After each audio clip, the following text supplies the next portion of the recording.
activated through a certain process. And we have the most beautiful brain scans to show that we're seeing a trend. Divergent focus. When they silence the activity in the neocortex, they get beyond their analytical mind, their thinking brain, that memory bank of the known self. And if you're in theta, there's very little brain activity there, so you're aware, you're kind of conscious in your subconscious mind. Now, we start to see very profound patterns where theta levels, and even delta now, become the primary frequency in the brain. We now know in the next instant there's going to be an arousal. And now the sympathetic nervous system switches on when you feel pain, when you feel fear, and when you feel anger or aggression. And it's mostly survival stuff. But when this latent system switches on and the sympathetic nervous system switches on, the arousal that's created is energy moving from the body right up into the brain. And when that gate at the brainstem called the thalamic gate opens up, and that energy rushes all the way up into the pineal gland. The moment that happens, the brain goes into what's called gamma brainwave. Senses were heightened by 25% right now. Everything you were seeing, hearing, smelling, tasting, feeling. If your senses were heightened, your awareness of everything around you would be heightened. And awareness is consciousness.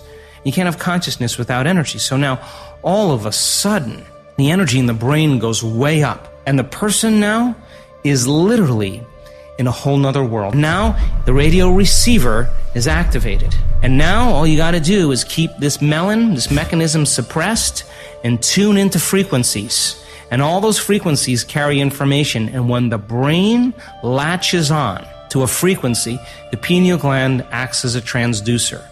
And a transducer is no different than a TV antenna that takes one form of energy, frequency. The nervous system is going to become electrically activated. The amplitudes of energy are going to go up in the brain. There's going to be a profound firing. You're living on frequencies. Now, when you think of something, what you've done is you've flipped your brain onto a higher frequency. The very fact you can see it is all the proof you need to know you could get it. What you have to do is raise your level of consciousness to that frequency, and then you will attract whatever's on that frequency. All the good you need to manifest the idea. Any idea that's held in the mind, that's emphasized, that's either feared or revered, so it could be bad or good, will begin at once to clothe itself in the most convenient and appropriate form available. It starts to move. Is that evidence that being mindful, which is like meditation and being in the moment, helps the brain? It does. Meditation, the practice of meditation is basically a practice of enriching the function of your prefrontal cortex. Regulate your nervous system. When you manage to regulate your nervous system, it opens the door to your full potential. And the words that I'm using for your full potential is called flow. Or more, in all environments, you really will open that door for the unbelievable. And I know it does sound unbelievable, some of the results that people are throwing about.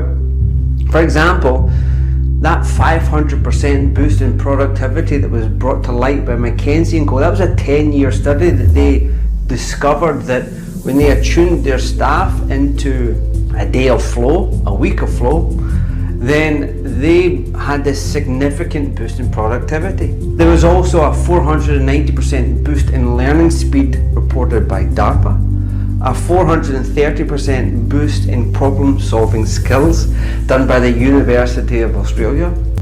You know, when you breathe in, you have a sympathetic response in your nervous system, and when you breathe out, you have a parasympathetic response in your nervous system. So lifting the veil of the mysticism of the past, where this zone, flow, where you seem to access this superhero type powers, it's really becoming more plausible and it's really becoming more accessible to everybody. And the first step is to understand and implement breathing to work with your nervous system, neurotransmitters that you can purposely activate.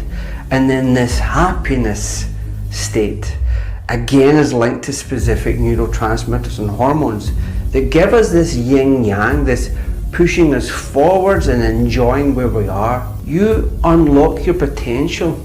You really give access to this 500% boost. It's in your potential.